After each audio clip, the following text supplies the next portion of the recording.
Have you ever wondered what happens after ever after? Have you always yearned to know if the end is really the end? No? Well, you're gonna find out anyway, with your hosts Andi, Tami, and Gina. This is 2D Vision.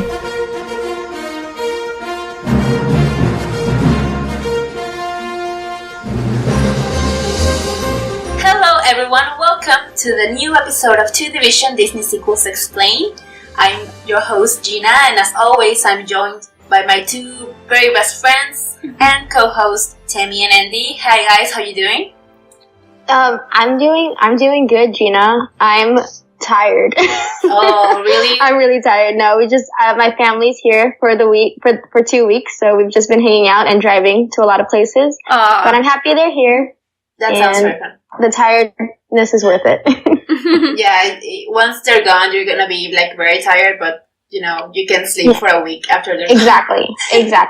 At least it's like a good feeling of being tired. You're just not tired because you're tired because you're seeing your family. That's awesome. Yes. That's great. Well, I'm doing great, actually. I'm doing fine. It's just, midterms and projects and stuff. Yeah, I know that feeling. Yeah. So yeah, we're kind of busy people right now, but we always make time for the podcast, so here we are. Yeah, actually, watching the movies and doing the podcast is like my free time that I look forward on the week. It's not like, I have another project. It's like, okay, so I can relax and talk. Yeah, it's been fun. It's so much fun. Especially with the movie we have today. Oh, yes. This is a fun one. Like, I'm actually excited to talk about this one because, okay. So, before we jump right into it, of course, we're talking about Aladdin, the King of Thieves. This is the third movie of the Aladdin, I guess, trilogy. Or the Aladdin Cinematic Universe. Cinematic Universe, of course. And, last week we were talking about Aladdin, the Return of Jafar. The movie. That one was, the movie. That one was released in 1994. This one was released in 1996. And The Return of Jafar was actually, like we said, the kind of the pilot episode of the Aladdin TV series. And this one, The King of Thieves, actually it acts as the final episodes of the series. So it's kind of a bookend, really, not just of the movies, but for this TV show as well. So that's a thing that has going for it. And this one also, like Return of Jafar, was made in less than 2 years. The production was announced in 1994, I think, or 1995, and it was released on 1996. 95? That's what Wikipedia says. Oh my god. Okay, it doesn't show it as much as Return of Jafar. Definitely. Yeah. Okay, so I don't know. This feels different. This feels different from the last one. I don't know if you want to recap that one, just to... Yeah, if you want, I can do a quick recap. Yes, for anyone that hasn't seen it in a while, or has never seen it, and is just curious about what this one is.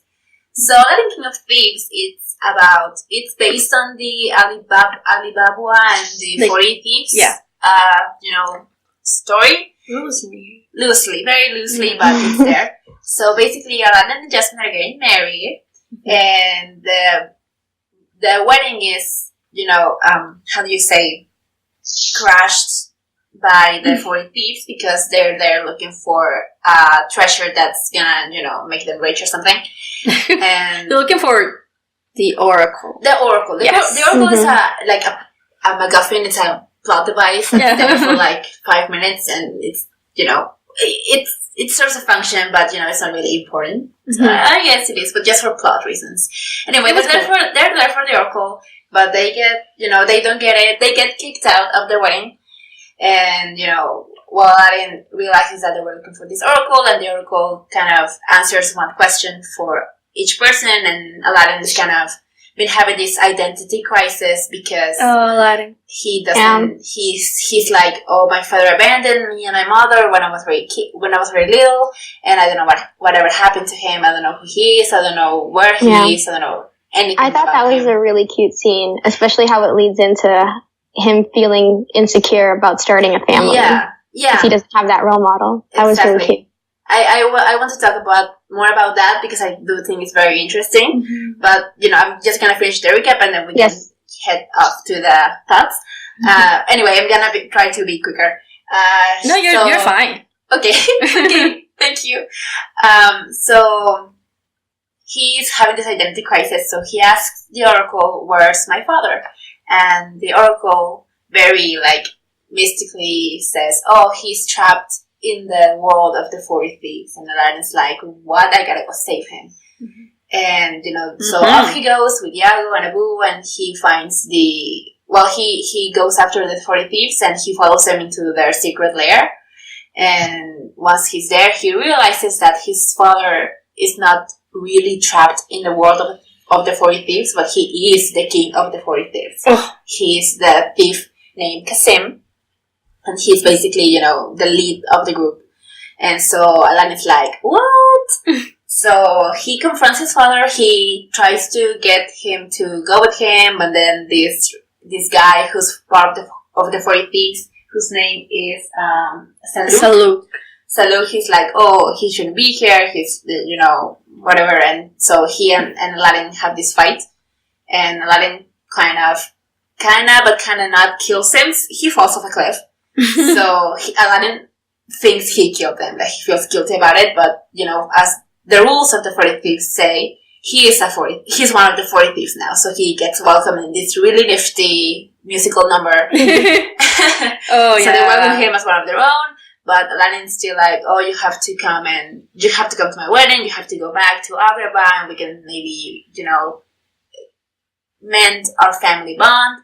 But Kasim's like, no, I can't do that because I left you and your mother because I wanted to look for treasure that I could bring back to you guys. And the reason I never came back is because I never found it. But now I'm very close to it. So what he's looking for is the hand of Midas. That's how you pronounce it, right? Yeah. Midas. And he says that now that he wants the Oracle to find out where the hand of Midas is, because it is located on a vanishing island. So it's very hard to track down.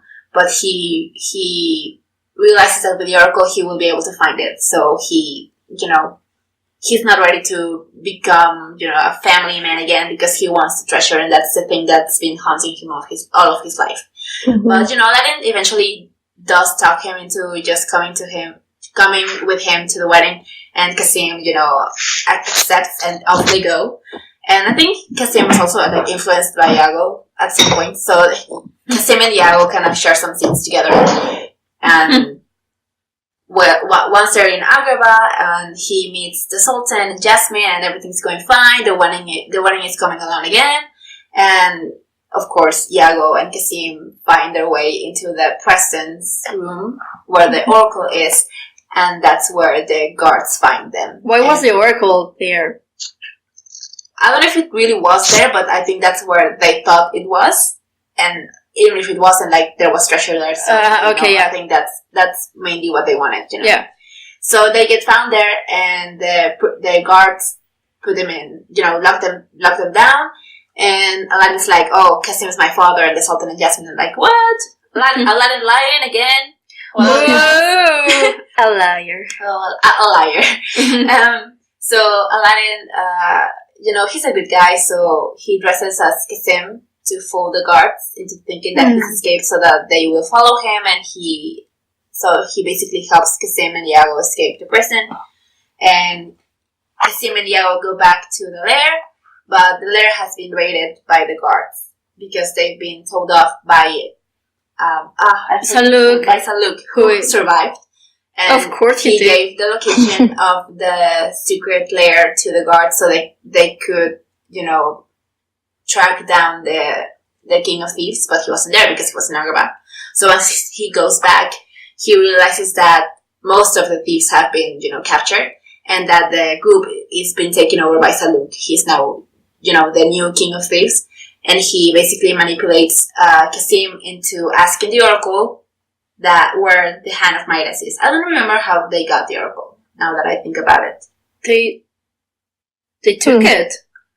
Okay. Yeah. Okay. So they take it, and they make Kasim ask the Oracle where the hand of Midas is. I don't know why they needed Kasim for that. I don't know. Because the plot. I don't know if there was something about being pure of heart or something. I don't know. I don't think so. But I don't think this story had that. Well, I hope. Okay, so they take Kasim to the location. Oh, they use Kasim to get to the location of the Hand of Midas, and Aladdin. Well, I'm blacking out. How do they get to Kasim? On the carpet, right? I remember Jasmine goes along, but she probably does nothing. No, it's Jasmine, Abu, and I know they flew on the carpet to get to the floating island. Yes. Yeah, they go there. But why does he do that? Like, why does he rescue Kasim? Yeah. Oh, because at the, like, right before he got captured, like, right, so Aladdin frees him, says, I don't want to see you again, and then Aladdin gets caught by the guards, and then Kasim saves him from the guards. So I think that, like, causes him to, like, hey, maybe he's not a bad dude after all. Oh, alright, yeah. So, yeah, I get it. I think there was this whole scene, I remember now, that where Jasmine and the Sultan are like, oh, well, you did some bad things, but you did it because it was your father, so. Yeah, that too. And Aladdin's like, well, I'm stubborn as he is, and he goes and he tries to find him to help him. Yeah, that was it. Thank you. So he goes and he reunites with his dad on the Vanishing Isle. They find it. They find the Hand of Midas, and Kasim finally has what he's always wanted. But Saluk is there also, and he kind of puts Kasim in a situation where he has to choose between the treasure and the Hand of Midas and Aladdin. So basically, they're in this floating golden hand, and down is just like a pit, and Kasim throws the Hand of Midas to Saluk. Saluk grabs it without protection, and he basically gets turned into a golden statue for all eternity. Dumbass. Yeah, as villains do. They fall to their death. And of course, Kasim realizes that the treasure he always wanted was not actual treasure, but his family. And he's like, I've got all the treasure that I need because I have you now, my son. And yeah, so they make amends, and I love this scene that I love the moment where Kasim takes off his cape that was already turned to gold because it was so heavy for him. Like I thought it was a very symbolism, but it's very symbolic. Like he really takes off the weight of his greed, Oh wow, that's amazing. Disney sequels, oh my god. Yeah, I know. Like this is a step up. Okay, so Aladdin and Kasim make amends. Jasmine and Aladdin finally get married, and Kasim and Iago kind of become partners, and they off they go because they're still wanted criminals. Yeah. And they go together to find treasures and see the world, and they all live happily ever after that. And yeah, that's basically Aladdin King of Thieves. So first big difference between this and Return of Jafar, this one actually has a plot. Oh my god, you're talking about a direct-to-video Disney sequel who has a plot? It actually has a plot. So it helps that, Return to Jafar, we talked about it. If you haven't listened to that episode yet, the thing we had with that movie is it really didn't have anything going for it because it didn't have a story at all. It's just like random things that happen and then Iago just doing shenanigans. I think that is because it was the first. It just wasn't a movie per se. It was like the first episodes of the TV series. So this is overall better in everything. Also this counts for the TV series. I know it follows the canon, but does it? Well, Wikipedia says that this is kind of the end. This is displayed as the end of the series. But that they really didn't want to have that many links to the show, so all that you get is basically some cameos from characters from the show, mainly the wedding scene at the beginning of the movie. Like you can see some of them as background characters, but it was a decision that they made to not have it as connected to the series because basically I think they wanted it to be its own thing. They didn't want to have the audience have to have seen the show for them to get the movie, Yeah, and the animation is also better. So that's mostly what I asked, because Return of Jafar has the animation from the TV series, but this one doesn't. I mean, it's not like a theatrical release Disney movie, but the animation is not as bad. Mm-hmm. I agree. Yeah, definitely. What are your general thoughts on it, Tami? My general thoughts on it is that I liked it. I enjoyed it. I'm going to be honest, like, once I heard Robin Williams' voice, I just started smiling. Oh, I like, know. it just, every line that the genie had, I smiled or laughed out loud. Like, it was just, he's just such a talented guy. It's Robin Williams. Of course, his jokes are amazing. And even though it's like a Disney sequel and it's supposed to like not be good, the genie was amazing. And that's probably due to Robin Williams returning. My favorite joke was probably when he goes, "There's Cleopatra and Caesar," and look, they brought a salad. It's so corny. It's so corny. It's so, I don't know. The way he says it, it's just amazing. Yeah. And they're bringing a salad. Oh my god, that whole scene! Like, can we talk about this scene? The first scene of the movie is like, this big party that's going on in Agrabah because of Jasmine's and Aladdin's wedding, and Genie is just like having the time of his life. He's just personification. How do you say? He's personifying, I guess that's the word. Yeah. All these different characters, and it's just hilarious. And I think it's just, go ahead. It just goes on and on, but it's still very funny. I think just after that, he said something about, who is parting the crowd? Oh, it's Moses. And I didn't get it the first time. Then I rewatched the scene. It was like, oh my god, Moses. Yeah, he's parting the crowd. My favorite part is this podcast is brought to you by Sam. It's everywhere. Get used to it. Anakin Skywalker does not approve of this. Yeah. Of this presentation. I think Disney just was like, we have Robin Williams back. We're just gonna like have him have the first 5 minutes to himself. Yeah. I think, I think a lot of the gags and the jokes that were on the first Aladdin movie came back. That's what I read, because I think the genie. Well, Robin Williams did about 16 hours of recorded footage of recordings for the first Aladdin movie. That's a lot, considering how much the genie is on the movie. Mm-hmm.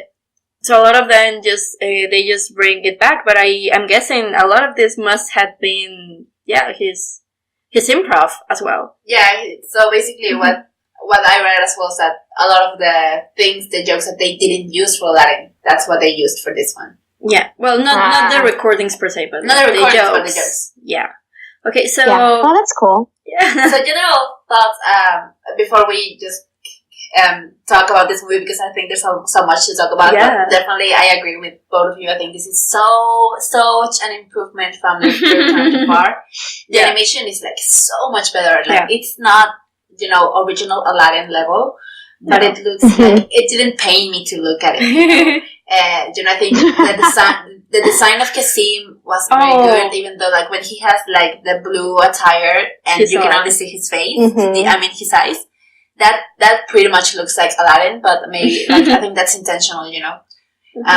The design of Kasim is amazing. Yeah, it could have very well been a design for an animated feature. Yeah. It's very pleasing to look at him. Yeah, it is. Oh, it is very pleasing. It is. It is very pleasing. Let's not kid ourselves. The guys have Jasmine, but we have Kasim. He's a silver fox, so down to the streak of hair he has. He's such a silver fox. Okay. So let's all the Kasim thirst aside. I think the designs of the 40 Thieves also are very good. Some of them are cheap. There's this trio of triplets that you can tell that they're just created because it's cheaper to animate the same character. To make a character, times 3, and you don't have to spend that much on animation. But I do think that the other designs of the other thieves are very fun as well. Oh, Saluk's really good. Yeah. I don't know why he's like so pale. But that's his. Because he's the bad guy. You need to know that he's the bad guy. He needs to look dead. And he spends a lot of time on that cave. Maybe he doesn't see the sun a lot. Yeah. Okay, you're right. So, yeah, a lot of improvements. Plot, it exists in the movie, and it's actually, it's followable. It's enjoyable. I think it's a fun plot, and I think it's character driven, and I love that. It is very character driven, and I major props for that. I think the characters are handled very, much better than the last one, because one of our biggest grudges with Return of Jafar was how they just acted like the first one never happened, and that in the regard that they act, as they didn't learn any lessons. And I think that, for example, the relationship between Jasmine and Aladdin, I think you don't see it as much because it's mainly focused on Kasim and Aladdin. But the little things that you do see between Jasmine and Aladdin, I think that you actually see a couple that's been together for a while now. They get each other. Yeah. So I really like that as well. In general, I think the plot is good. The characters are fun. The jokes are so much funnier. The animation is so much better. It's still not a masterpiece like the original Aladdin, but it is an enjoyable movie, and it is, it's not a disgrace to the Aladdin franchise. So, it's not a disgrace. when you okay, so you're in trouble when the greatest compliment you can give to movies. It's not a disgrace. I give it plenty of compliments, Yeah, I know, but I mean, like, not. I mean, you're bad in the batch of movies we're reviewing. Okay. Yeah, those. Because there are some movies that are disgraces, and we're just talking about them very soon. But yeah. Oh, very soon. So yeah, those are the general thoughts. Okay, so are we going to talk about our experience with the movie, our memories? Yeah, why not? Yeah. Okay, sure. Can I start? Yeah. Okay, so this movie, I do remember watching this a lot on TV. I don't know if I owned it.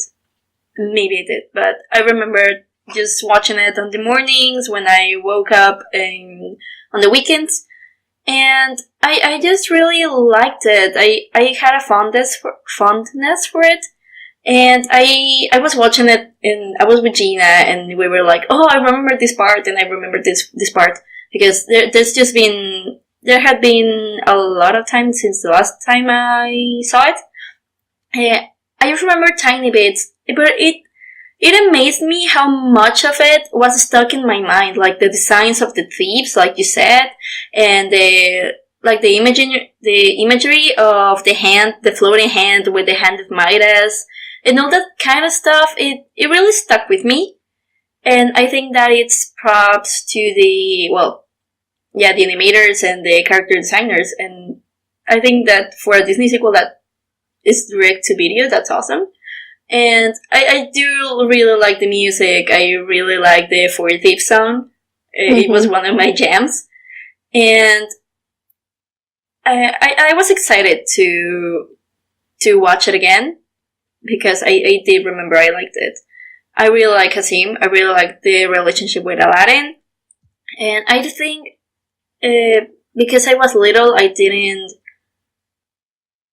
look much into the relationship, but I think it's simple enough, and it's I don't know, it's well written enough. I don't know if you can say it that way. So a child can understand it, but it also resonates with me. I think a lot more now when I was watching it, and I don't know, for things I've been going through and that stuff. So that's awesome. The story really like connected with me. Yeah, no, I agree with you. As I was watching, I was and it was the focus, of course, is between the relationship between Aladdin and his dad, and how he never grew up with one, and him trying to deal with that and confronting it. And I was like, this is a really, really good message for kids that a lot of kids can relate to. And I don't know, like I haven't had time to like look at it, but I don't know if it's written deeply, but like on the surface level, I think it's written, so, like you said, written simple enough for a child to understand, and a child that's going through that similar relationship or similar situation to feel connected to something in the media, which is always really important. And that's good. I'm sorry. Not a lot of children's media deal with this situation, and I feel like, okay, there's quite a group of kids that are in that situation. So if anything, it helps. It's just a tiny bit. I thought it was great. Your memories, Tami? My memories? My memories mainly deal with the song Out of Thin Air. I loved that song. Out of Thin Air. It's the one Aladdin and Jasmine sing. I love that song. I listened to it so many times when I was little. I don't know, but I love romantic ballads, and that I played that all over, like everywhere, all the time. I also like Kasim is also something that I like remember for obvious reasons. And also not just because of the obvious reasons, because I really like his voice actor. It's John Rhys Davis. I love him. Like, I grew up with watching the Indiana Jones movies, and he's a character in the Indiana Jones movies. And I think, like, I watched Indiana Jones before this, I think, from my memory, and I would remember that I would, as a kid, I would hear his voice, and I'm like, I know that person. Where does he come from? And he also voices a lot, like, he voices Macbeth from Gargoyles, and I think he voices another one, but he's, like, all over animation. Yeah, he's Gimli from Lord of the Rings. He is. He's also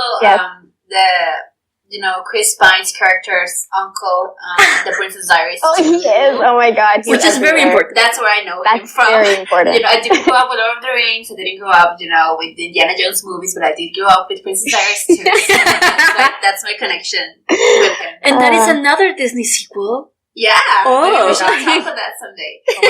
He's also like the voice of Man-Ray. From SpongeBob. that's him. Is he? Yes, he is. I just looked it up. Oh my gosh, wait. Yeah. That is such a random piece of he's trivia. in Jungle Book too, also. What? Really? He's the dad. Oh. Yeah, in Jungle Book too. Now that you mention it, yeah. What's with this actor in Disney sequels? We'll see him again. We'll see him again. Yeah, we'll see him again. Oh, he has a Disney sequel voice apparently. I don't know. Yeah. He's a great voice. But those are my memories with this movie. How about you, Gina? For me, I definitely have more memories of this one than Return Jafar. Yeah. I didn't own this on VHS like I did the original one, but I do think, as Andy said, it played sometimes on TV, and sometimes maybe I got it from, Blockbuster or something. Because I do remember liking this movie a lot. Maybe I didn't watch it as much because then again I didn't own the VHS, so it wasn't as accessible for me. Mm-hmm. But I do remember watching it. I actually have Kasim's voice very ingrained into my brain. Yeah, me too. Because it's so deep, it's so unique. Yes. I especially like the time when he sings in the Welcome to the 45th song. I don't know, he doesn't even go with the rhythm. He has this very smooth, voice, very deep, very manly, and that always stuck with me. Like, if I had to have to pinpoint things I remembered from this movie before, revisiting for the podcast, I would have said Kasim's voice. But you're talking about the Latin American voice, or the Latin American voice. The Spanish version. But it does sound pretty much, very much alike. Yeah. It's the same, color of the voice, the same, deepness and richness. And that's what I remember most. Sorry. Also, very recently, I think I saw it, some months ago, because one of my best friends is really into, obscure animated movies. And she just has this life goal of collecting DVDs of obscure animation, and one of the ones she has is Aladdin, the King of Thieves. It's not as obscure, but it's not one that it's very much. It's not an animated classic. Yeah. So she got it, and she was like, "Do you want to come over and watch it?" And I was like, "Okay, I haven't watched it in years." And these are the kind of friends I have. I love them. So, and so I went over to her house and we watched Aladdin, King of Thieves, and we were both very excited for Kasim because, once you grow up, you're not attracted to Aladdin anymore. It's Kasim. Okay, so you grow up when you just feel like you've grown up of Aladdin and now you are interested in his father, so yeah. I mean, that is the you test. Blame us. I'm sorry. I don't know. His voice, guys. His voice alone is just enough to be attractive. Yeah. And also, like, this, like, very fun fact about this movie, this connection that I have. I belong to this Disney group on YouTube, and it's a group that's been going on for like 8 years, and it's always, as any other group, it comes and goes with members. And whenever a new member comes along, we have this tradition of sending the video of the "Welcome to the 40th Thieves" song. That's kind of an initiation, ritual with the group. Whenever we have a new member, we kind of just send them the link to watch the song, and that's their introduction to the group. And I love that. Oh my I think gosh. it's a very fun tradition, and that's also like a link that I have to this movie. Mm-hmm. So yeah, that's very fun. That's pretty much the gist of my memories. I watched it, not as much as I watched Aladdin. I definitely didn't know this one verbatim at all, but I do have fun memories of it. Very, very fun memories. Yeah. Yeah. So what were you gonna say? I think I interrupted you, and you were gonna say something. Oh, I don't remember. When I was talking about Kasim's voice. No, I was just going to say, yeah, because I think the actor who did his voice, the dubbing, he also does the same actor. What's his name? Tami? John Rhys Davis? Yeah, he does his voice in every movie. So you remember from the Princess Iris, yeah. So when a voice, when characters are voiced in Spanish, sometimes you have this very specific voice actor in Mexico or in Latin America that's linked to one American actor. So whenever an actor plays a role in the movie, they usually get that same voice actor because their voices just kind of fit. So they always turn to the same voice actor for all of the roles, even if they're animated. So that's a fun fact. That's a fun voice acting fact for you. And we can start doing that. Fun voice acting facts. Yeah, it's very We fun. should. I think the voice acting in Latin America is like a whole world on its own. Yeah. And, people like us, we grew up loving the voices, the Latin American voices. We're very big fans of Latin American voice acting. And yeah, so we definitely have a lot of fun facts. Like, fun fact, did you know that Aladdin's voice is the same as Tulio's voice from The Rose El Dorado in Latin America? And Really? Prince Eric. And Prince Eric, Yes. Oh, Aladdin, wow. Eric and Tulio are, yeah. And his brother is the voice of Kenai in Brother Bear. Yeah, that's Damn. a lot of fun facts. Yeah, Yeah, we have a lot of them. And they're like big shot actors here in Mexico. And we were surprised that he returned for the sequel. So I think he also returned. Did he return for Little Mermaid? I think he did, but Prince Eric doesn't really speak He that doesn't much do into anything. it, so maybe I'm wrong. But I think he probably did. Yeah. Anyway, so that's our general thoughts on the movie. So now we can move on to things that we like about the movie. So I don't know if you guys have something that you specifically liked about the movie that you want to talk about. I will have one suggestion, so we can kind of move through this in order. Okay. But I do love that scene when in the middle of there's a party here in where Aladdin goes back to his old home, and he takes out this box that has his father's dollar in it. And he starts talking about what you were talking about, Tami, like his insecurities about starting a family. And he has this very cool line that, well, how am I supposed to start a family when I never had one? And I think that's a very, legit concern that Aladdin would have. So, would you guys want to talk about that a little bit? Okay, so I felt that. When Aladdin said the line, I felt that. No, I really liked okay, so this movie has a plot and has a theme. And that is, I don't know if any good script has to have a theme, okay? A theme, sorry. Like we said, I don't feel maybe redemption was the theme for Return of Jafar, but this actually deals with personal issues, and like I said, it's character driven.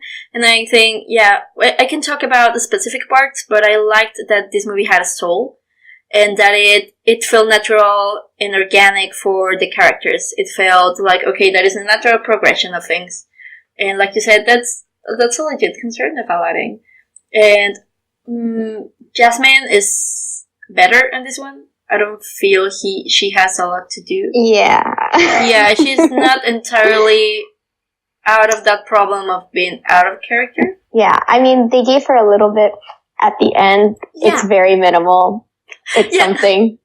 I think there was a part in which, I don't know, the whole scene with the hand happened, and then we just had a shot of Jasmine on the carpet, and we're like, Jasmine was there. Yeah, she was there, right? Yeah, I think her part really gets diminished as the movie goes on. For sure. As we said, the focus is really on Cassie and Aladdin. Yeah, but I do love, I really love the Out of Thin Air song. I gotta be honest, I didn't remember that song.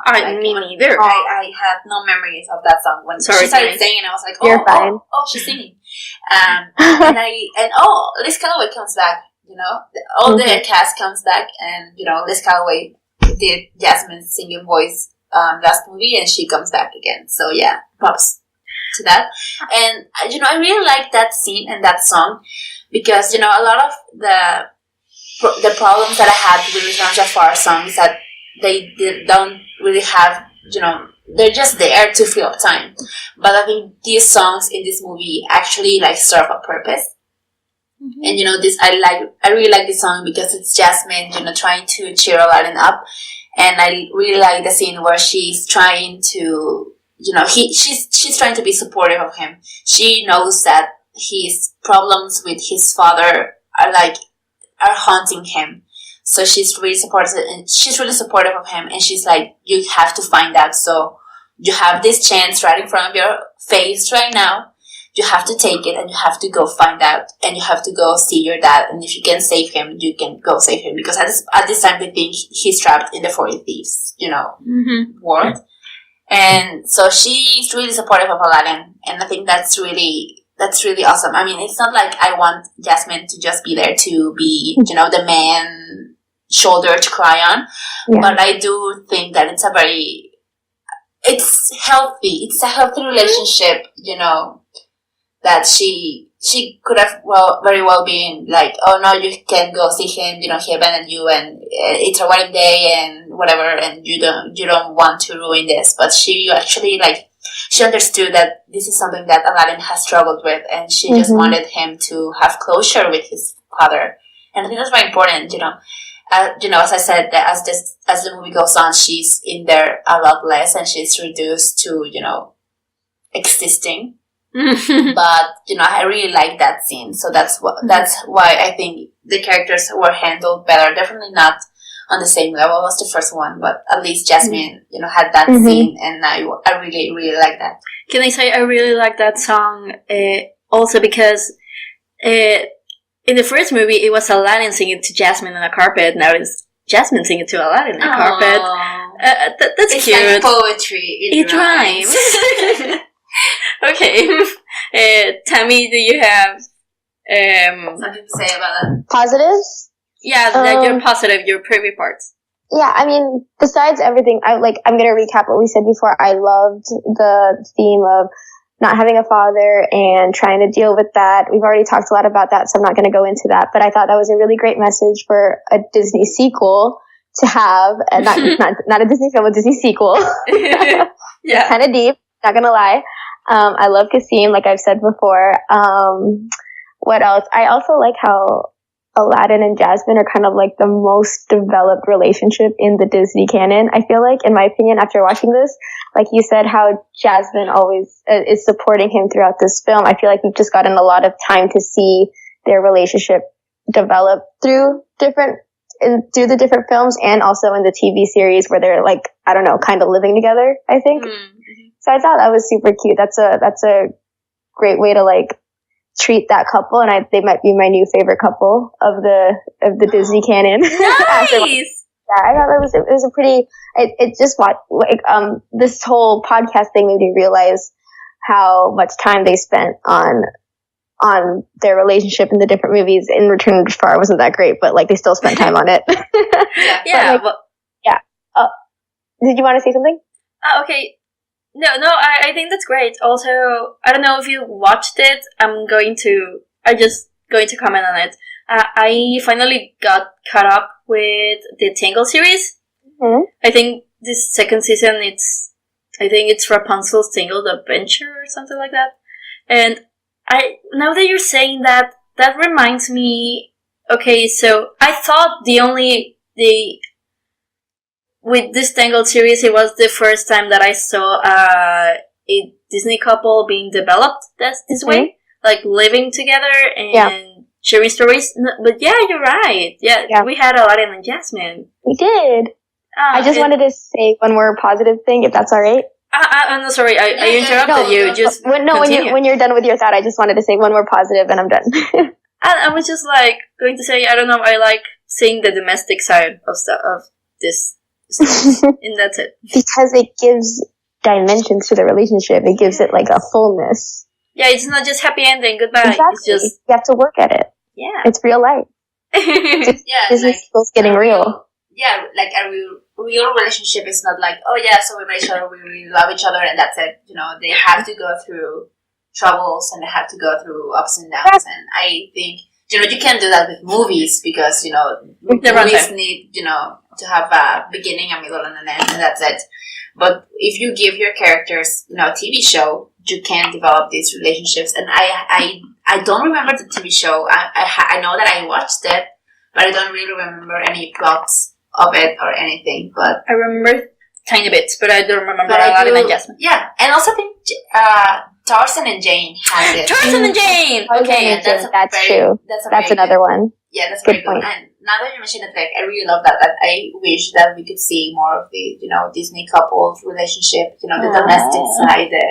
Okay, what are they doing? You know, how do they handle their everyday troubles, you know, together?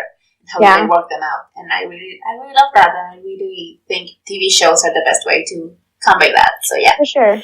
Sorry, Tami, you can continue. Oh yeah. My one last thing is that, I don't know, I think this film, I don't know if it's gonna keep going upwards, but it just made me realize, hey, Disney sequels aren't all that bad. Like I do suffer from that, like, misconception that like Disney sequels are shit, but this one was actually really good. I really enjoyed it. I love the meaning, and I was like, hey, there's some love in here. There's some thought put into here. I was just like, maybe it's changing my mind on Disney sequels. I don't know. We'll see how that mindset changes or stays the same as we go through each and every one of them. Well, just wait. You won't have to wait long. We have a very, very interesting movie coming up the next episode. Just don't worry. Put a pin on that one. No, but I really appreciated this film. I enjoyed it. Mm-hmm. That's awesome. That's awesome. Okay. Well, I do have a lot of positive things to say about this movie, you know. I've been spending, you know, some days thinking about it. But I think I've mentioned, like, the gist of it, but I do love Kasim and Aladdin's relationship. I think, like, this is such a good thing to add to the Aladdin canon. And I'm pretty sure that Disney sequels are considered canon, right?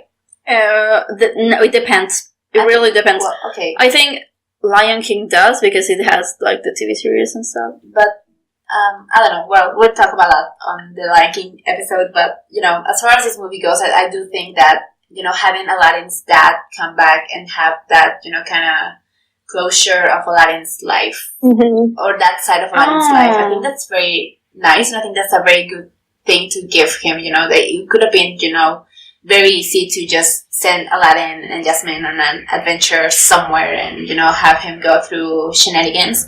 But I do really enjoy that they were worried about, you know, Aladdin's personal relationship. And, you know, if they wanted Aladdin and Jasmine to get married, well, this is not just, oh yeah, you're getting married and you're going to be happy ever after, as we were saying. You know, you have to go through, you know, problems together.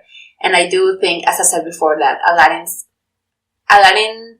has a very natural concern of having a family, because he never had one, and suddenly he's marrying this girl whom he loves, but, you know, he realizes that, you know, he's also going to be the next sultan, so he's probably going to be asked to give, you know, the city some heir someday. He's going to be a father someday, but he never had that with his own father. He never had a father.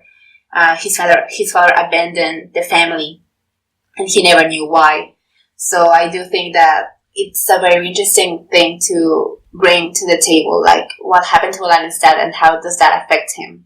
Mm-hmm. So I do really like that the heart of this movie lies on his relationship with his father, and I really love that what the story that they gave Kasim and the reason they gave him for having abandoned his family.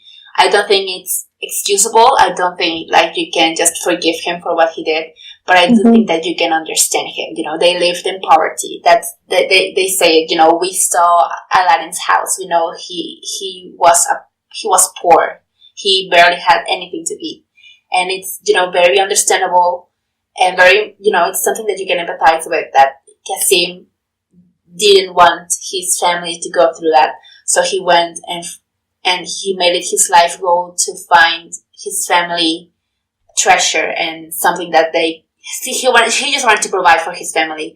He kind of got caught up in his way. In the job. He lost his way, definitely. He lost himself in kind of that greed of treasure. Yeah. He couldn't let it go. So there's this moment in the movie where he finally sees Aladdin, and Aladdin's like, "Oh, you're my dad," and he shows him the dagger and everything.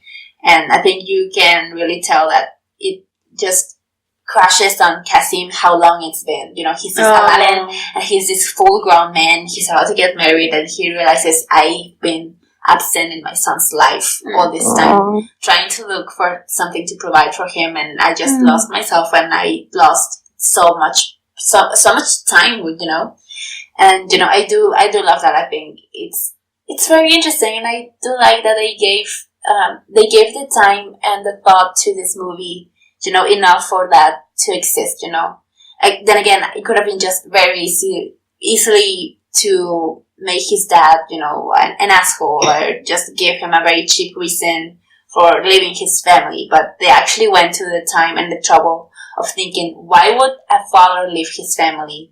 And how can we connect that to, the 40 Thieves story and, and everything. I think they really found a very neat way to connect everything. And they gave this story, this very kind of, I don't want to say Star Wars because we always mention Star Wars. We always come back to it. But it's true. All the time. I do like, how you can see, like, Aladdin could have been Kasim, he could have ended up like Kasim if he hadn't found Jasmine. The fact that he's a thief, like his father was, he actually got out of that world, but his father didn't. So it's like it's very interesting to see that, that Aladdin could be seeing his future in Kasim. He could very well lose his way as well. And I think that's very interesting. And, as I said, I don't want to think, Star Wars, but the theme of parents and, making your parents' mistakes is there. And I really like that. And I can't believe, like, this is something that we're talking about in a Disney sequel.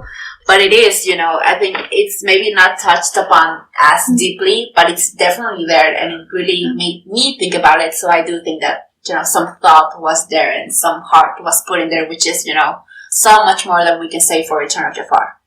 Yeah, and what you said, Aladdin's heart is always, well, maybe he loses hope at a point because, of course, the story needs that and he needs to reconnect with his father and stuff, but he always was hopeful about bringing him back, and he brought him back in to meet his future wife and his family.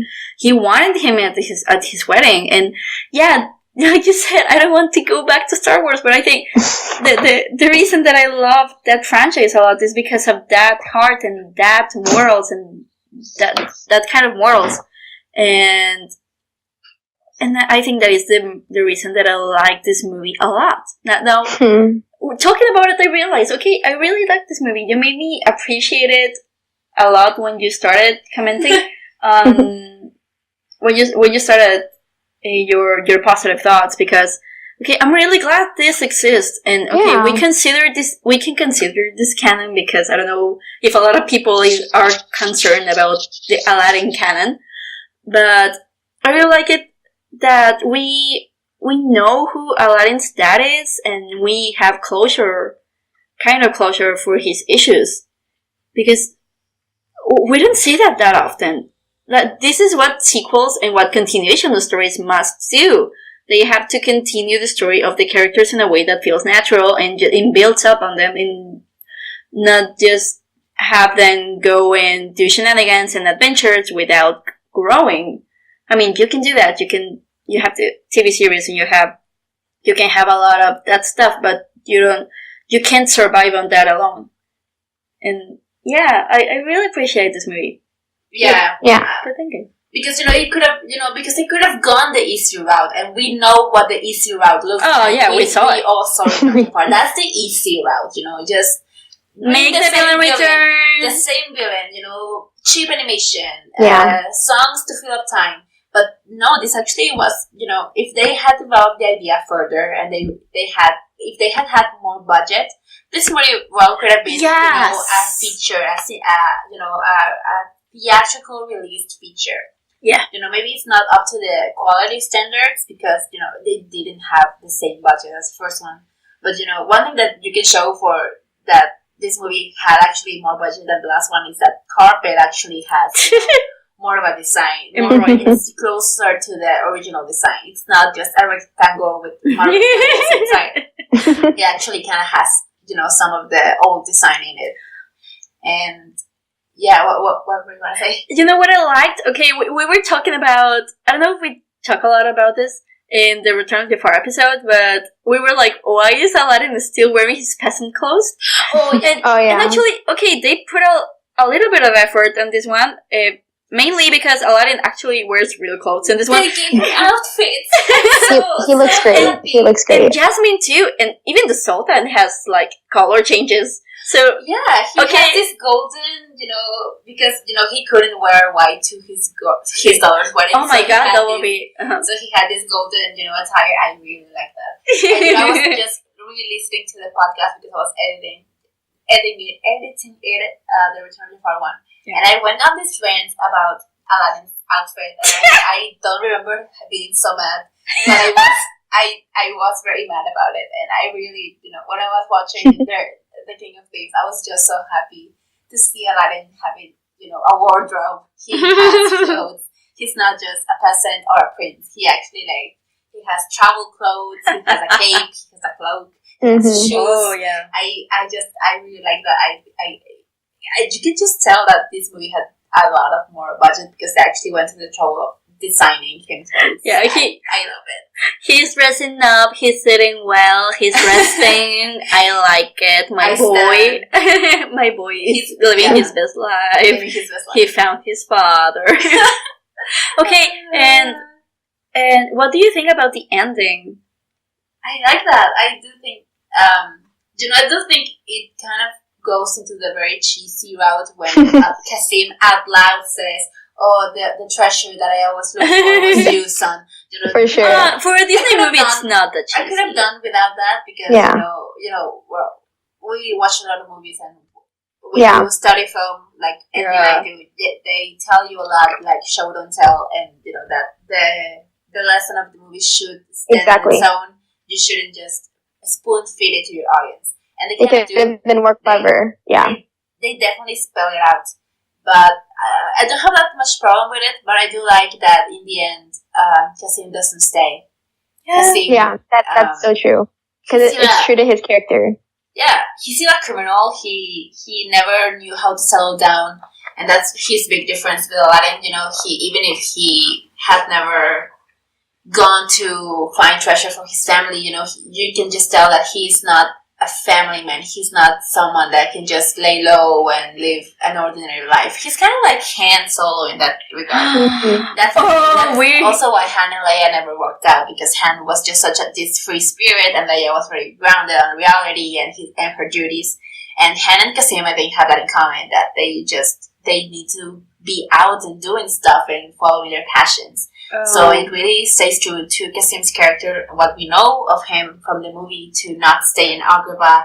And, it's just enough for him to know that he has this mended relationship with his son, and they both can go on and do their own thing, and just know that they're gonna be there, maybe not in physical form, but they're gonna, always love each other and have that connection. I do think he is going to come back sometimes and that stuff. Yeah, definitely. He's going to have grandchildren, so yeah, I just say. In a hypothetical Aladdin extended universe, because I'm writing a fan fiction right now.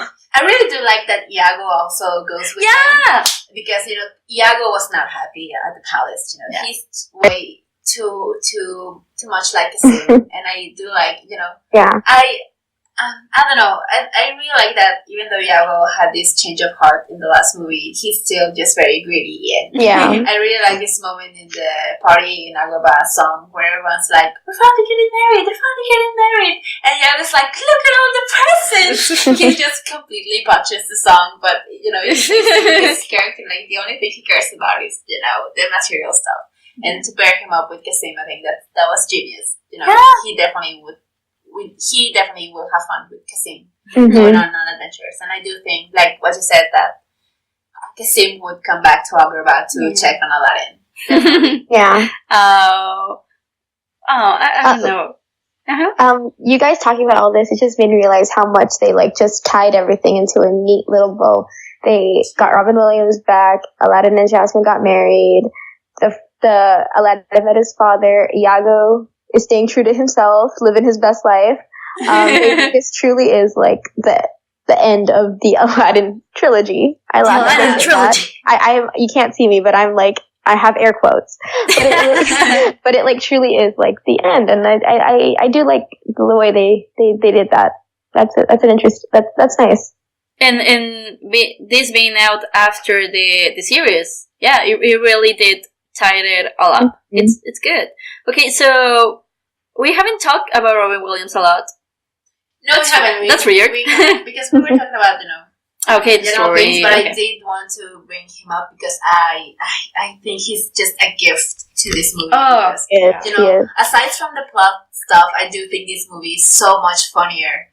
And it is pretty much Robin Williams' presence and his ad-lib, I guess. I don't think that they wrote the jokes for him. He definitely was there, ad-libbing and doing his own stuff. And, Robin Williams really loved the character and he really portrayed him well.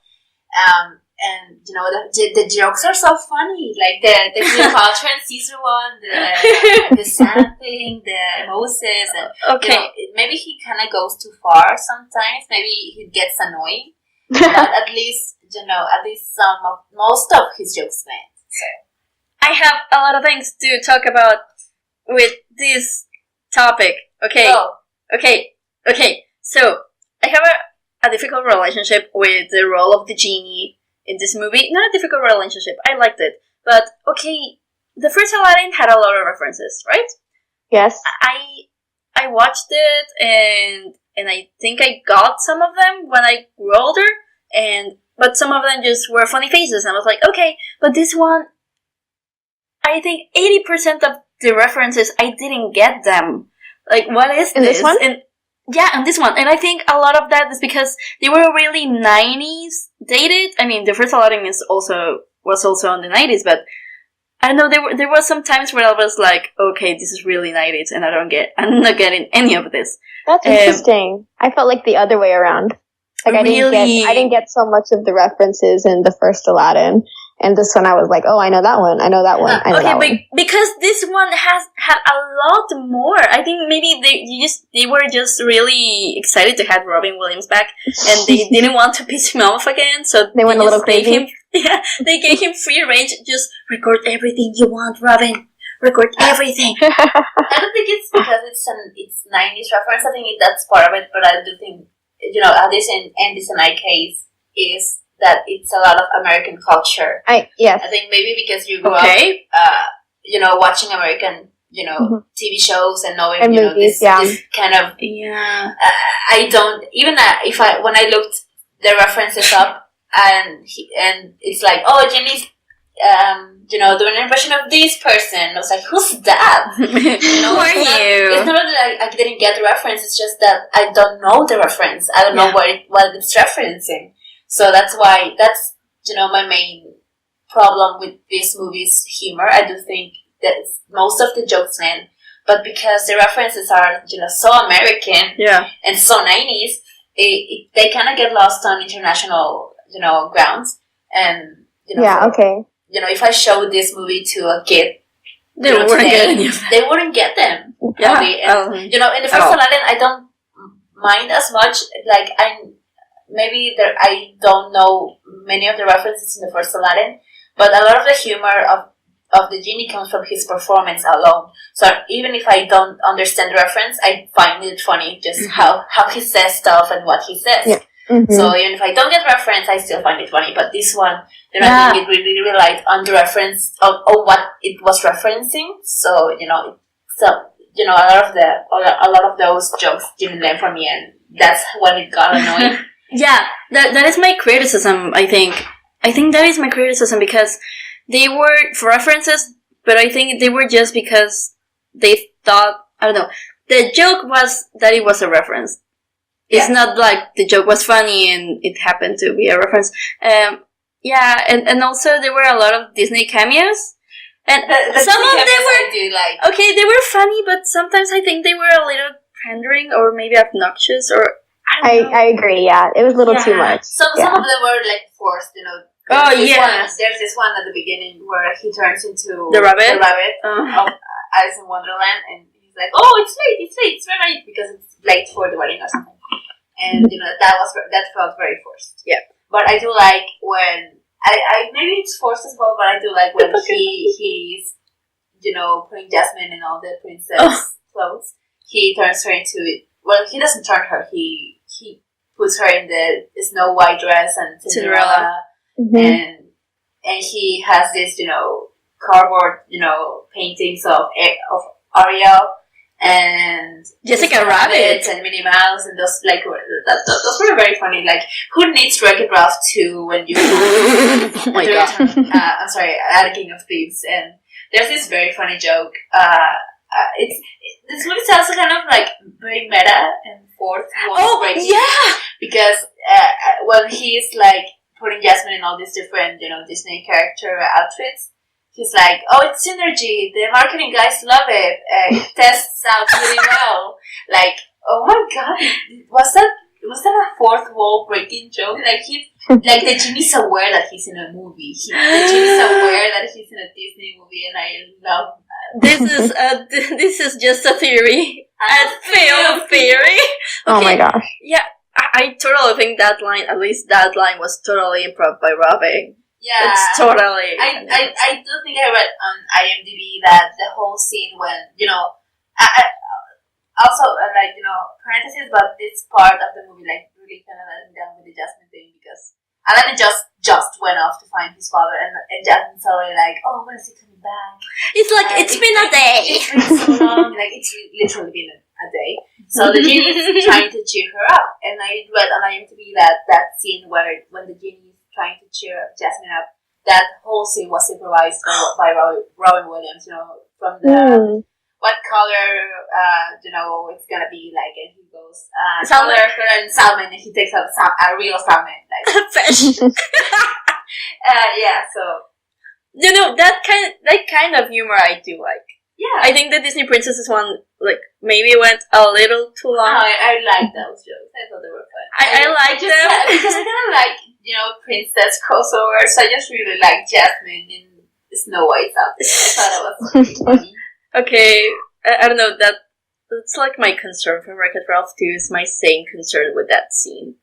I can handle a little bit, but maybe if it's too long, I get cringed.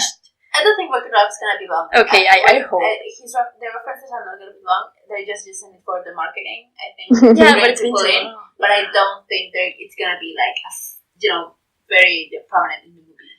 Let's hope. Well, my favorite Disney reference on this movie, it was when, maybe that scene wasn't my jam, but and maybe this is forced as well, but it was so funny, it's so random, when he's jumping out of a plane, and he just says, Navajo. Pocahontas. Yes, I loved it. I was gonna mention that was one of my favorite Disney references too. No, but I liked it because it worked in different levels, because they're jumping, so in Pocahontas like her hobby is jumping out of stuff, but also with the names of the troops. I don't know. It was like it did okay. I liked that. No, also one of my favorite, Disney references. I think it's towards the end, and I think Aladdin's concerned because he's not seeing his father at the wedding. It is when they're already back in Agrabah, and Kasim and Iago are somewhere looking for the treasure, and Aladdin's like very worried because his father is not there. And the genie turns into Pumba from the Lion King. And he's like, Hakuna Matata? And like, sorry, I just had an out of movie experience. Out of movie experience. Like, the genie's so rare. I love it. Oh. So, yeah, definitely. I read also, I think on Wikipedia that they had already written the movie and they had already recorded Dan Castellaneta as the genie again. But, in the process, somewhere in the process of production, Robin Williams agreed to come back, and they basically took out every scene with the genie. Oh, poor they rewrote his scenes, and they just scratched up the animation that was already done with Dan Castellaneta's performance, and they redid the whole thing with Robin Williams' genie. And I'm sure he understood. I'm sure Dan Castellaneta was like, be my guest. Because how can you not be excited for Robin Williams to come back as a genie? So I definitely understand, and I think that I love that they could afford to redo the scenes, and it just goes to tell you how much they cared that this movie was better, that they did spend the money on doing not reshoots because they're not shooting because it's animation, but doing this reanimation and scratching off so many what maybe were weeks of work because of Robin Williams. So his power is amazing. Actually, this if I remember well, this is the last time Robin Williams did the genie. Because Dan Castellaneta his name is weird to pronounce. Dan Castellaneta. Yeah. Okay. He was the voice on the TV series. He was the voice on Return of Jafar, but he's also the voice in different Disney video games and Disney games and Disney things on the parks. Just basically everything. And Robin Williams is just on this movie and the original. So that's a fun fact. Yeah. This is the last movie Robin Williams was the genie in. Well, yeah. I do think, we were watching this video on the Disney Quest thing that existed some a long time ago. Well, not that long ago. But basically they had this animation of the genie giving instructions at the Disney Quest, places. And that was actually voiced by Robin Williams, so... That was Robin Williams? Yeah, I'm pretty sure it was. I think that they mentioned it on the video. I'm pretty sure it was. So, yeah. How did they get him back? I don't know. But, yeah, so that's... I don't know when exactly was the last time that Robin Williams played the genie, but that's... I do think that's the last movie he played the genie. You're right! Wait, you're right! Because the thing with that game is that was the last time Robin Williams was the genie. You're right. I'm sorry. Okay, thank you. I have a question for you guys. Okay. Because one of my negatives is how they did with what they did with Jasmine. I thought that she was very passive, and they didn't give her much to do except to support Aladdin, which I get it. It's not like she doesn't really have much to do because it's about Aladdin's relationships to his dad. But do you think that they could have done more with her? Was there a way to fit that in to make her a bit more proactive besides the little bit she had at the end? Well, it is Aladdin's story. Yeah. This one more than anything. Yeah. But I think you can always try. You could do that. I don't blame him. I don't blame the story writers, but.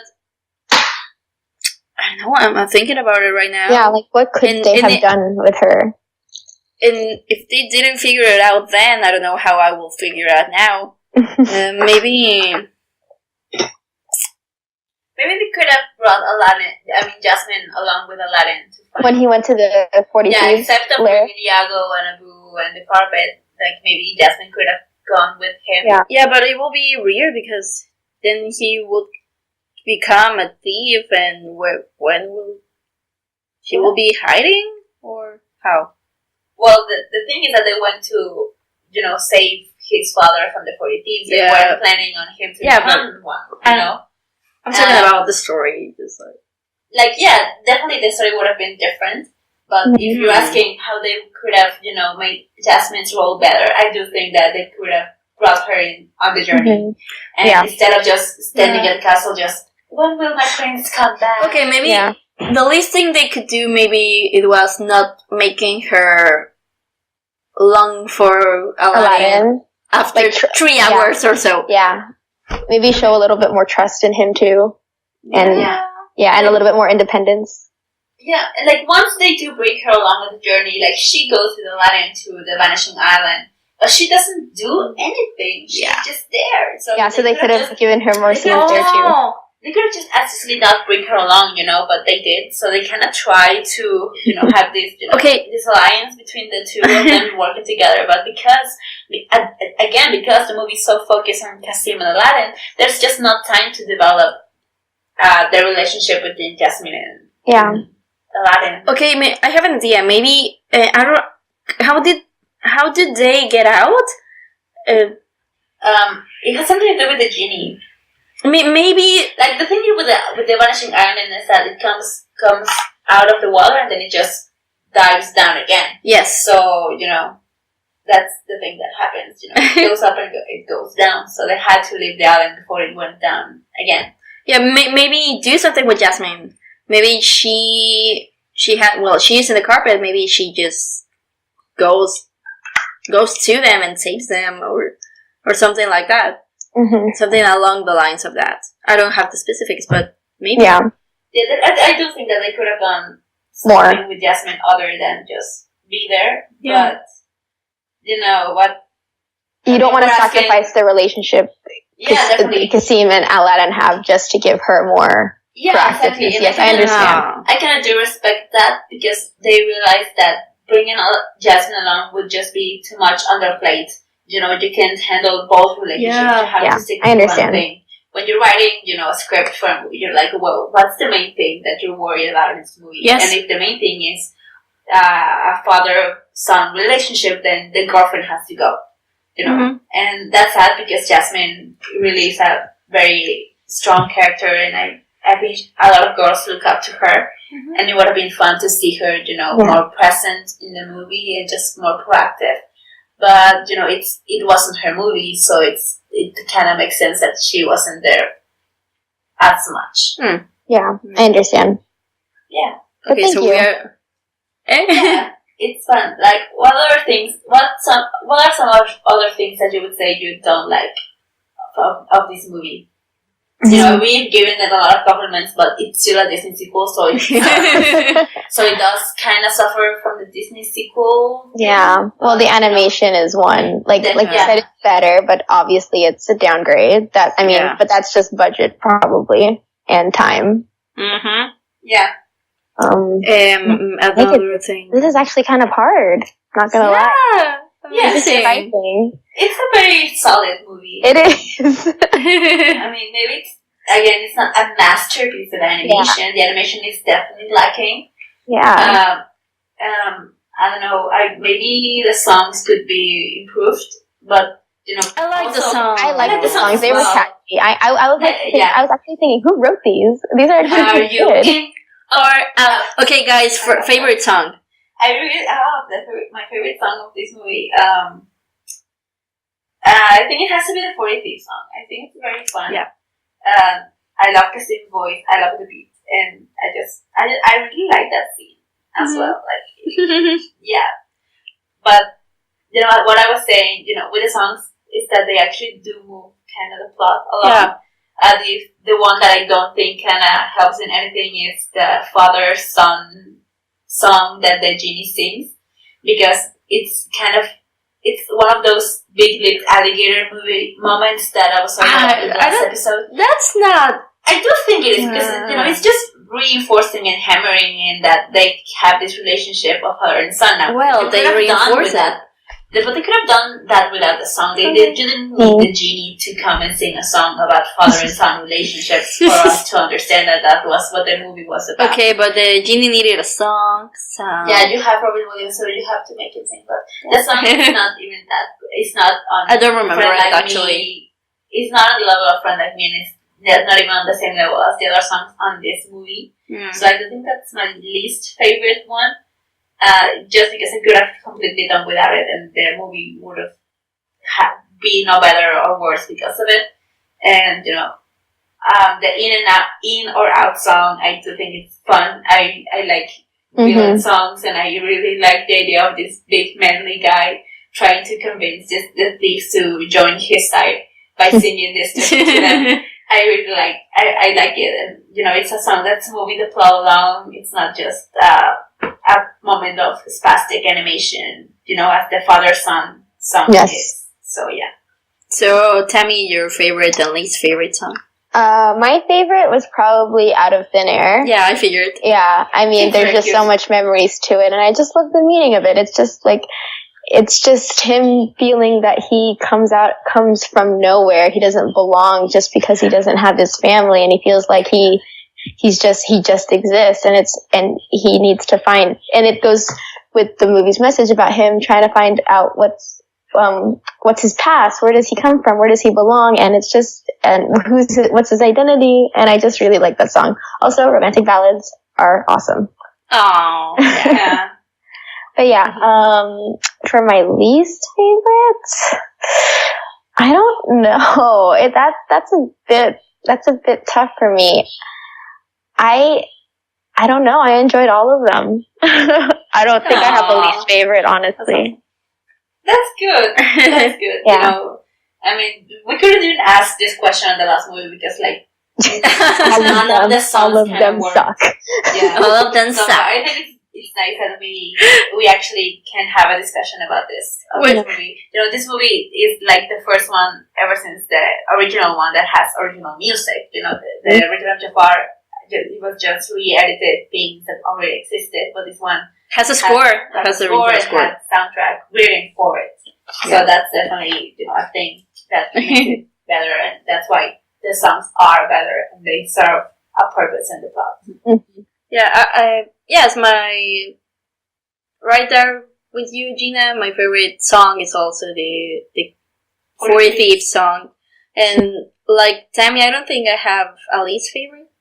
I don't want to say I have a least favorite. Maybe it will have to be the Genie song, but I like the beginning one. No. The one that Gina was talking about. Yeah. Got it. Yes. I have very strong memories of that. There's a party here in Agrabah song because that was I don't remember which VHS had the trailer for this movie. But I do remember seeing the trailer a lot, and this movie was the centerpiece of the trailer.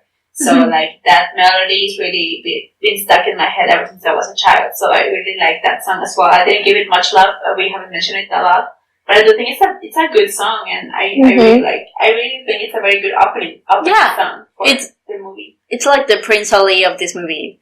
Like, that kind of feeling. Like, the crowd and the genie. Yes. Like, doing his thing. Yeah. Well, maybe we can move on. How do you think? Well, the bad things, the negatives on the movie, I do think, I do feel like the comedy sometimes it is forced. Yeah. You have to draw a line in the comedy. Sometimes too much genie. Sometimes it's just too much genie. Yes. And jokes it's just one joke after another, and you don't have time to process the last joke, and you're already on the other joke. So I do think that they should have just. I know they were excited for having Robin Williams back, but it's that his whole purpose in the movie is to be funny. Mm-hmm. He doesn't have that many. He doesn't have that much to do other than to be funny and to throw the punchlines and maybe like I do think that Jasmine and the genie both suffer from the movie being focused on Kasim and Aladdin because their characters don't really move forward. But I do it gets balanced out by the fact that both Aladdin and Kasim do get moved forward, emotionally in this movie, and that's something that you cannot say about the last one. And so for the negative, I do think that the comedy could be, not better, but it could be more tamed and just not as in your face. And of course, the animation as well could do. I do think it's kind of not it's inconsistent, the animation, because sometimes I do think that Aladdin kind of actually looked like the original Aladdin, but sometimes in other scenes his face gets kind of morphed and misshapen, and so Jasmine suffers a lot. Jasmine's face, I don't know why she looks so weird most of the time. As well. Okay, so I just want have this one more thing to say. I do like. I would have liked that they expanded on Aladdin's feelings after he thinks he kills that. I forget his name. Saluk. Saluk. Yeah. Because after Saluk falls off the cliff, you can kind of see Aladdin like regretting and having just this moment of, oh my god, what have I done?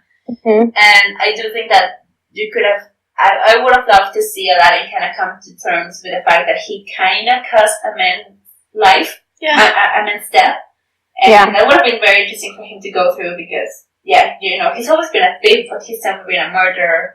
So maybe that could have gone, that could have bring some angst into, his reunion with his father because, I'm having this reunion with my father, but at what cost? So in the end, he's not dead. So that would have. But Aladdin doesn't know that. Aladdin doesn't know that, and would have been like a big emotion. It could have been a big emotional moment for him to find that he wasn't actually dead. So I think that you could have done something with that. But I really do like that scene of Saluk fighting the shark. Like that. Oh my god! That was so unexpected. And like you just see like these men wrestling a shark and just tossing on the sand. It's so like all over. It's so over the top. I just really like that. I think the animators had a field trip with that sequence. Oh my god! The scene just starts and you see this man wrestling a shark. What? Oh, that's awesome. That's why this is one of the best sequels ever. Yeah. Just because of that part. Yeah. One thing I like Aladdin when he's dressed in his father's cloak. Like the blue one, I think he looks very cute. I think that cloak has something because it's so kind of attractive, and I do like seeing him in his father's clothes. I do think he looks good. Oh, okay, random piece of trivia also, because we're not going to talk about Aladdin ever again, but it's weird to me when people say Aladdin it's attractive, and I couldn't ever accept it myself because Aladdin just, for me, it looks so much like one of my cousins, but a lot. I see Aladdin and sometimes it's like, oh my god, this is my cousin, and it's weird. I'm so sorry for you because Aladdin is really cute. He's one of the he is. He's one of the cutest Disney princess. My cousin, it's attractive. I get it. I mean, but you cannot. Can we meet your cousin? Can we meet your cousin? He's younger. No, he's like. Oh really? I think he was. I thought he was. No, 25 or something. Oh, amazing! Oh, he's just. Gina got the idea. Oh yeah, definitely I'm up for it. You should definitely meet Annie's cousin. Okay, guys, can we move on? Yeah, you brought it up, so don't judge us for, commenting on your comment. Okay. So No, don't judge us for commenting on your comment, Andy. Yeah. Okay. But do you find Kasim attractive? Can you actually be attracted to Kasim even though he looks a lot like Aladdin? He doesn't look a lot like him. He has a resemblance, and okay. He has a resemblance. Okay, Gina, stop it. Okay. Yes. We'll believe you. Okay, so we can move on. How do you think it holds up against the original? Is it an upgrade or a downgrade? And does it add up to the original story, or does it, or is it actually a backstep? Who wants to start? Tami. For me, I'm not, because I really liked the story. I liked the movie. I think the animation obviously is a downgrade, but I think it did add a lot to Aladdin's character. Mm-hmm. It didn't, I think it upgrades and downgrades in different aspects. I don't know if I can comment on it as a whole. It downgrades on Jasmine, it upgrades on Aladdin with his relationship with his dad, and then I guess it upgrades on the whole story by closing everything in a, like I said, in a neat little bow. Every plot point is finished. It has a satisfying conclusion. So, I mean, there's a ton of upgrades there for me. So I guess I can hesitantly say that it's an upgrade. Hesitantly. On the universe, on the overarching Aladdin. Yeah, it's just mythos. I can't get over that animation. That's just, I don't say it killed it for me. I was like, it's just such a shame. Yeah. A little bit more budget, and it will be out there with, I don't think the best, but with the big ones. Yeah. Mm-hmm. Well, I do think, I totally agree with Tami. I do think it's an upgrade. This in the, the Aladdin lore, the Aladdin, lore. What, as you said, mythos or something, mm-hmm. Because it does add to Aladdin's character, it actually gives him an emotional journey to go through, and definitely Aladdin is not the same person that he is in the beginning of this movie that he's at the end. And that right there just is worth the watch of this movie. And I do like the relationship that they gave with his father, and how they closed it, how they gave it that some closure. Mm-hmm. That maybe, we could have maybe lived our lives without knowing what happened to Aladdin's parents or anything, but we do know, and it's actually a very, kind of touching story, and it's a very interesting story, so I'm glad it exists, I'm glad we have it. Mm-hmm. I'm glad that they took, they went back to what's the name of the Alibaba stories? Yeah, Alibaba. Uh-huh. Yeah, well, those stories, they went back and they took inspiration from them. As Aladdin is inspired by that as well.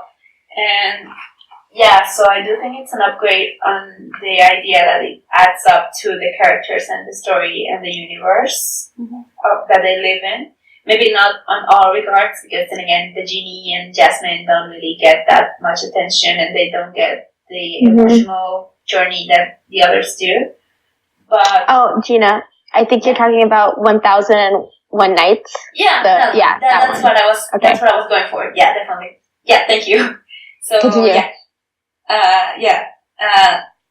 so that's my thoughts on that. It does upgrade at least Aladdin's character and his backstory, and I really like that. I like when a sequel can actually, bring something to the table and not just rehash or just do the same things over and over again. Mm-hmm. They actually kind of took maybe it was a risk, but they actually made the commitment to have a story that actually told a story and went somewhere, and I really like that. I really, really like it, and I would definitely watch this movie again. I can't say that for Eternal Far, but I definitely would love to see this movie again.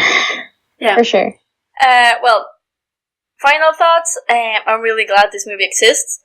I really like everything that brings to the table. I kind of wish it had a bigger budget and it had more time to develop, because I think it would have been a good fit to release on a theatrical release. And I don't know if I should talk about this right now, so in this moment of the podcast when we are closing our thoughts, but I don't know if you knew that one of the one of the concepts for this movie, for the story of this movie, was actually having one of the characters from the TV series, Mosenrath. I don't know if you remember him. I love Mosenrath. I had a big crush on him as a little girl. Oh my god. Oh, really? I did. I loved him. He looks great. like he's dead. Yeah. Oh my gosh. But there's something so sad about his voice actor. Like, his voice actor committed suicide, and that scared the shit out of me. Like, it was just so sad and just so tragic. Like, yeah, I'm sorry. You can edit this out if you want. But, like, I remember looking that up when I was, like, 12, and I was like, oh my gosh. I just remember that I was looking through the Wikipedia or IMDb where they mentioned that Mosenrath was supposed to be, like, they wanted Mosenrath to be part of the movie before they decided that they didn't want to have so many links to the show. But they actually kind of tried to reach out for the actor, but the Wikipedia page just said that they couldn't reach him, that they never got in contact with him. So, like, I don't know when he committed suicide, as you said. I don't know when he did that, but it would make sense that they couldn't reach him because, he was not in a good place, I guess. Oh, wow.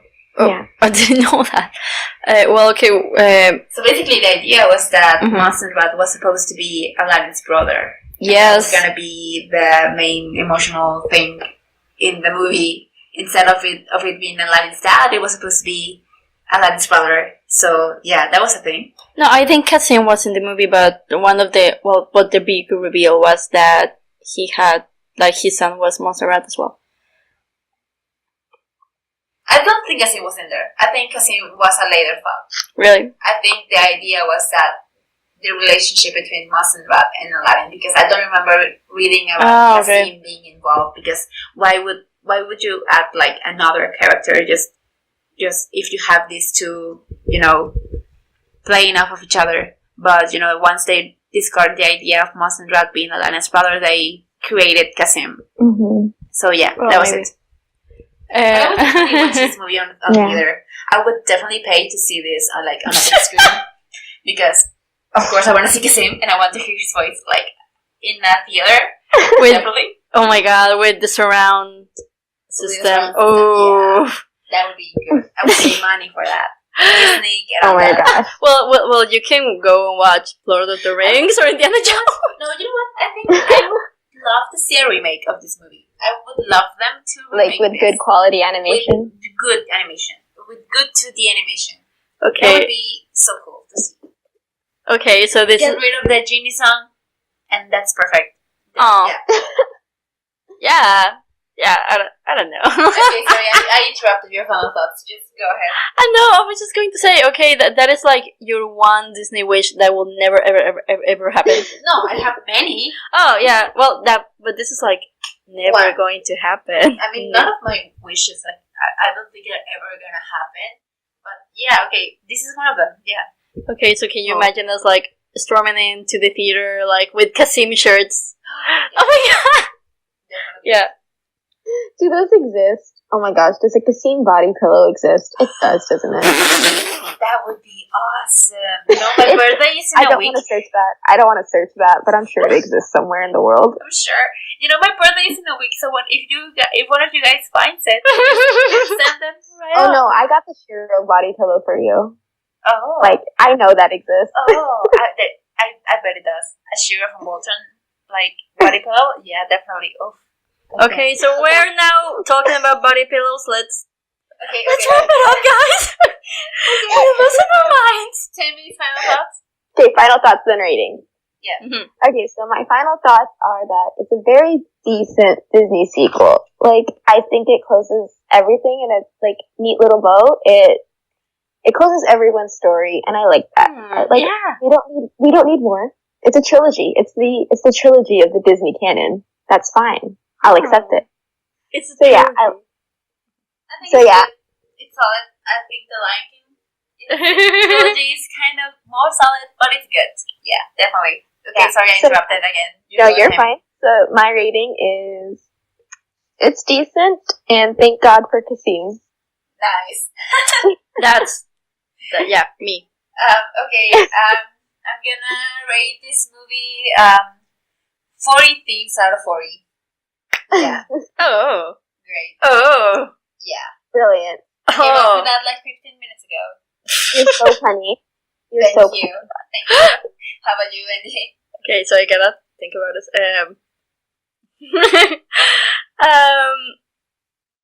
I give this movie a.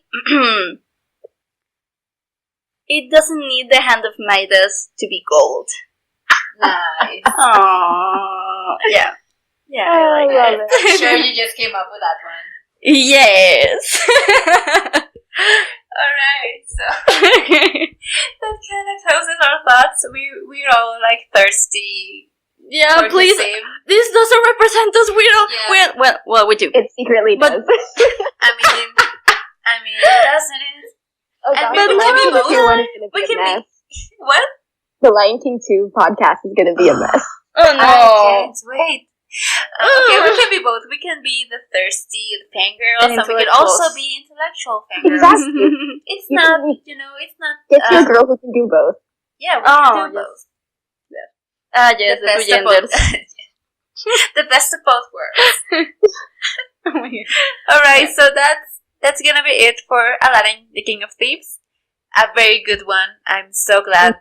As you said, Tami, I'm so glad it exists. It was so much fun to talk about it. Do you guys want to say goodbye if you have nothing else to add?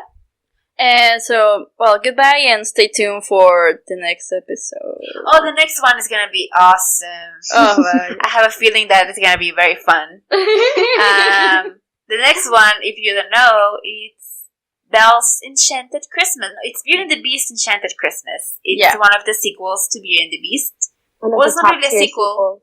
Yeah, it's not really a sequel. It's like a midquel. And yeah, that exists. So we're gonna talk about that next week. So stay tuned for that. It's gonna be a bumpy ride, I guess. So yeah, Tami, you wanna say goodbye? Yeah. Bye. Thanks for watching, and keep watching Disney movies. Yay! So yeah, if you guys wanna find us on social media, you can find us at 2Division Pod on Twitter. You can write us an email at 2divisionpodcast@gmail.com. You can also subscribe to the 2Division Disney Sequels Explained channel on YouTube, and you can find us wherever you find your podcasts. And we would really appreciate if you took 1 minute out of your life to write us a review on iTunes and give us a rating, because that would really help us to be noticed by more people on the platform. So we would really appreciate it. So thank you so much for listening. Thank you for your time. We're gonna see each other next week. So goodbye until then. Bye bye, guys. See you. Bye.